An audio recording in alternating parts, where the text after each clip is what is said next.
Wake up YouTube, my name is Hunter and this is the Hunter Show. This week I want to take a break from competitive battling and focus on the actual Pokemon games for a change. Now it's no secret that the Pokemon games are pretty easy.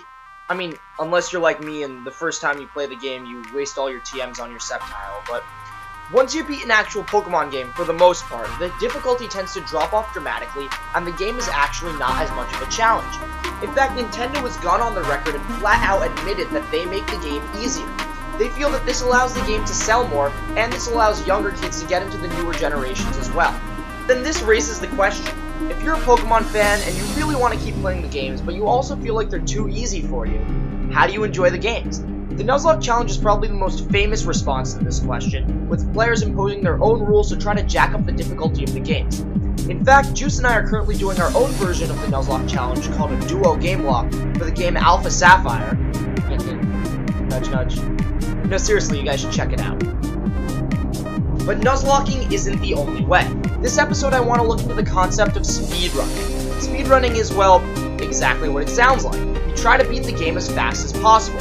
This means usually getting the lowest possible time on your trainer card when the credits roll, and the credits usually roll after you beat the Elite Four, the champion. And there's even a whole community online devoted to speedrunning. Funny enough, many speedrunners have found glitches that let you skip huge parts of any game you try to speedrun. Ocarina of Time, for instance, a game that takes most people hours to complete, has a world record of 18 minutes and 7 seconds. That is ridiculous, and it's totally due to how much glitching you can do, and how much of the game you can skip. But what about speedrunning in Pokemon? Well, in Pokemon Yellow, there's a way to beat the game in 0 hours and 0 seconds. That's right, you can beat the game in under 60 seconds. Now, I have no idea how to pronounce his name, but he has a really good video on how to execute this glitch, and it's probably the fastest way to ever beat a Pokemon game. Now, there's another crazy glitch in Pokemon Gold and Silver that lets you skip right to after you beat Red. Remember, in this game, the credits roll not after you beat the Elite Four and enter the Hall of Fame, but after you beat Red after getting all 16 badges. Now, I won't even begin to try to explain to you guys how the glitch works. It involves some crazy stuff with renaming your PC boxes, using the coin case just at the right time in the right place, but here's a great video that explains all of that and shows you just how crazy this glitch can be. However, a lot of people really don't like using glitches to beat a game, even if you're speedrunning it. And besides the fact that it's pretty much impossible to play the game afterwards if you glitch a lot, it also is kind of fun to beat the game the way the developers intended you to play it.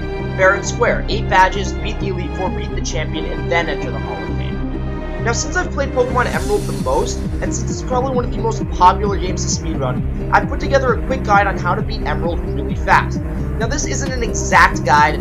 Here's a link to a really great one that even walks you through which tiles to step on, which trainers to fight, which items to use. But it's a good start if you want to try to beat Emerald a lot faster than you're probably beating it right now. First of all, before you even start the game, go to Options and set the text speed to fast and battle style to set. Now, if you really want it to go as fast as possible, you should also turn battle scene off, but I feel like watching the animations is a lot more fun than not, so I usually keep it on. Then, when you start the game, be sure to pick May, because the male rival will actually talk less than if you had picked male and May was your rival, and therefore you'll be slowed down a lot less, and be sure to make your name one character. Now, for your starter Pokemon, be sure to pick Mudkip. Mudkip is a way better matchup throughout the game than any other starter. And since it's a lot faster to train 1 Pokemon to a high level than 6 Pokemon to a high level, if you really want to fly through the game, the only Pokemon you'll be training in this game is Mudkip. Name your Mudkip one character and go through the game normally. If on the way you happen to find a Poochyena or a Zigzagoon, catch it as an HM slave. But otherwise, remember not to catch any other Pokemon.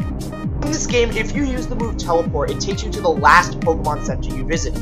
Therefore, in this game, before we get Fly, we're going to basically pick a couple Pokemon Centers to visit, and that way, even when you're on the other side of the map, you'll be able to teleport to this Pokemon Center, and we'll be saving a lot of time that way.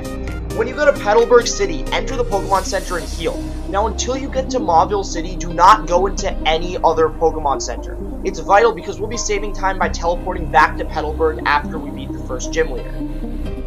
After you beat the first gym and get your Pokénav, go to the route to the right of Rustboro and get an Abra as soon as possible.